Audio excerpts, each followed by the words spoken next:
Well, you spoke several times before about ideological subversion. That is a phrase that I'm afraid some Americans don't fully understand. When the Soviets used the phrase ideological subversion, what do they mean by it? Ideological subversion is the process which is legitimate, overt, and open. You can see it with your own eyes. All you have to do, all American mass media has to do, is to unplug their bananas from their ears, open up their eyes, and they can see it. There is no mystery. There is nothing to do with espionage. I know that espionage intelligence gathering looks more romantic. It sells more deodorants through the advertising, probably. That's why your Hollywood producers are so crazy about James Bond type of thrillers. But in reality, the main emphasis of the KGB is not in the area of intelligence at all. According to my opinion and opinion of many defectors of my caliber, only about 15% of time, money, and manpower is spent on espionage as such. The other 85% is a slow process which we call either ideological subversion or active measures, активные мероприятия in the language of the KGB, or psychological warfare. What it basically means is to change the perception of reality of every American to such an extent that despite of the abundance of information, no one is able to come to sensible conclusions in the interests of defending themselves, their families, their community, and their country. It's a great brainwashing process which goes very slow, and it's divided in 4 basic stages. The first one being demoralization. It takes from 15 to 20 years to demoralize a nation. Why that many years? Because this is the minimum number of years which requires to educate one generation of students in the country of your enemy, exposed to the ideology of the enemy. In other words, Marxism-Leninism ideology is being pumped into the soft heads of at least 3 generations of American students without being challenged or counterbalanced by the basic values of Americanism, American patriotism. The result you can see. Most of the people who graduated in the 60s, dropouts or half-baked intellectuals, are now occupying the positions of power in the government, civil service, business, mass media, educational system. You are stuck with them. You cannot get rid of them. They are contaminated. They are programmed to think and react to certain stimuli in a certain pattern. You cannot change their mind, even if you expose them to authentic information, even if you prove that white is white and black is black, you still cannot change the basic perception and the logic of behavior.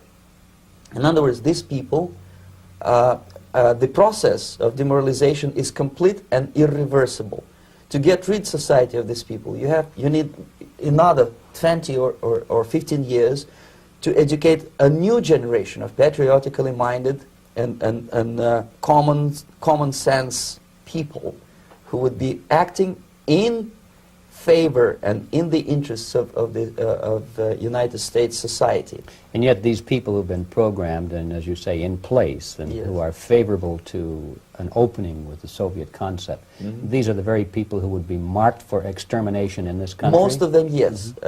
Simply because the psychological shock when they will see in future what the beautiful society of equality and social justice means in practice, obviously they will revolt. They will be very unhappy, frustrated people. And the Marxist-Leninist regime does not tolerate these people. Obviously they will join the links of dissenters, dissidents.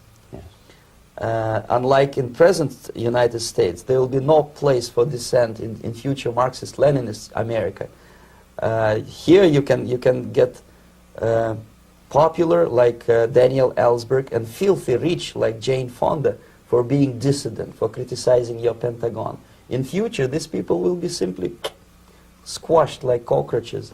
Nobody is going to pay them nothing for their beautiful, noble ideas of equality.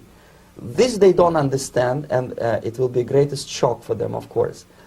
The demoralization process in the United States is basically completed already.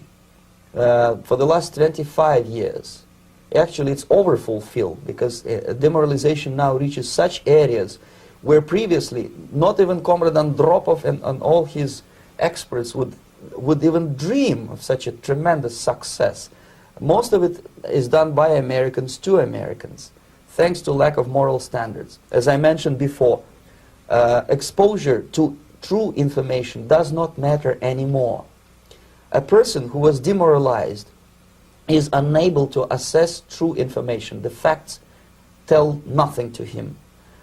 Even if I shower him with information, with authentic proof, with documents, with pictures, even if I take him by force to the Soviet Union and show him concentration camp, he will refuse to believe it until he is going to receive a kick in his fat bottom.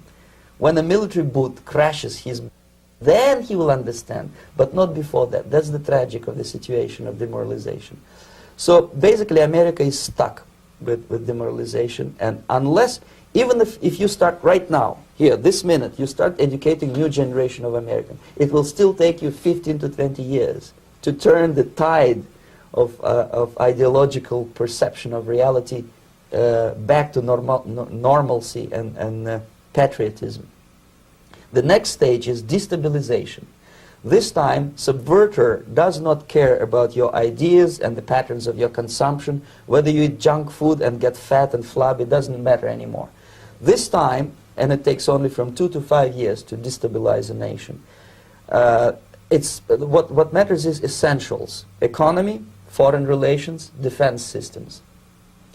And you can see it quite clearly that in some areas, in such sensitive areas as defense and economy, the influence of Marxist-Leninist ideas in the United States is absolutely fantastic. I could never believe it 14 years ago when I landed in this part of the world, that the process will go that fast.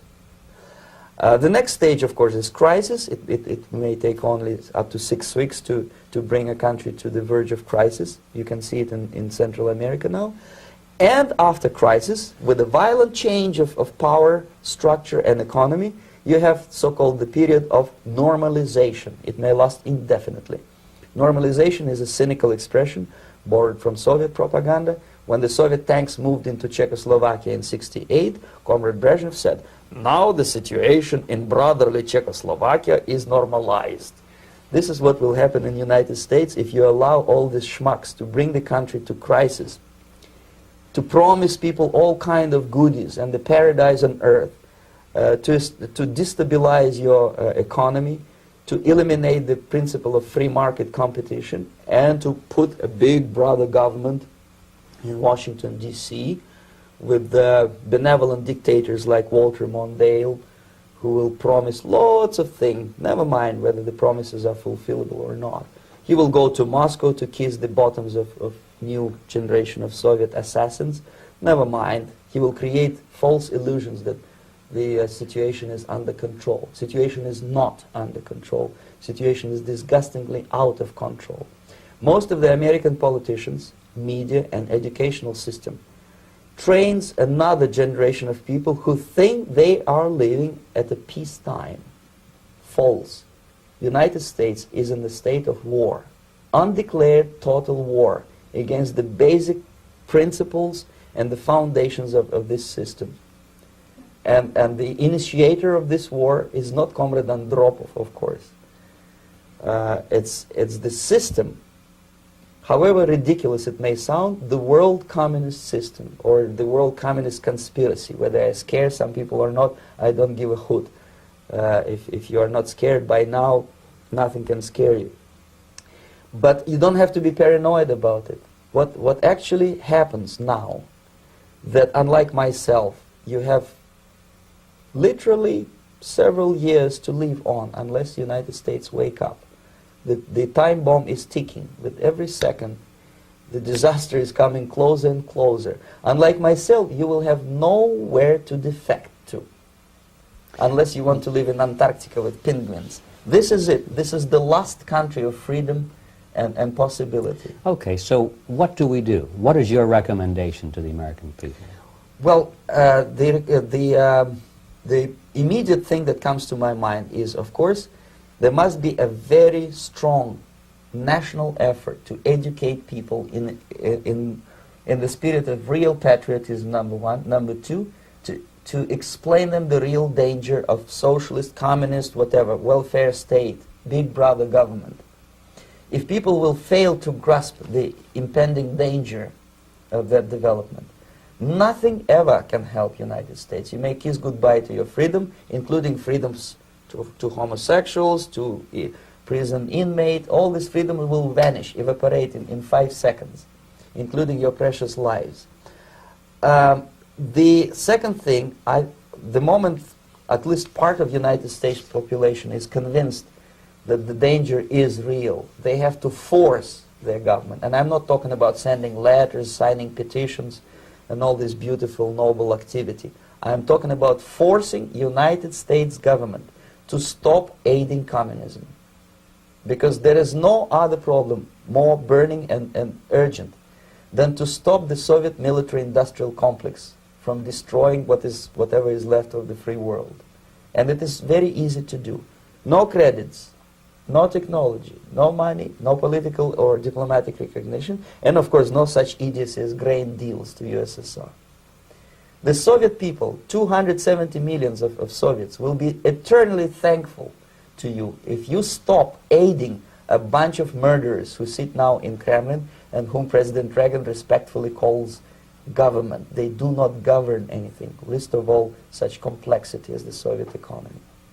So two very simple, maybe too simplistic answers or solutions, but nevertheless they are the only solutions. Educate yourself, understand what's going on around you. You are not living at the time of peace.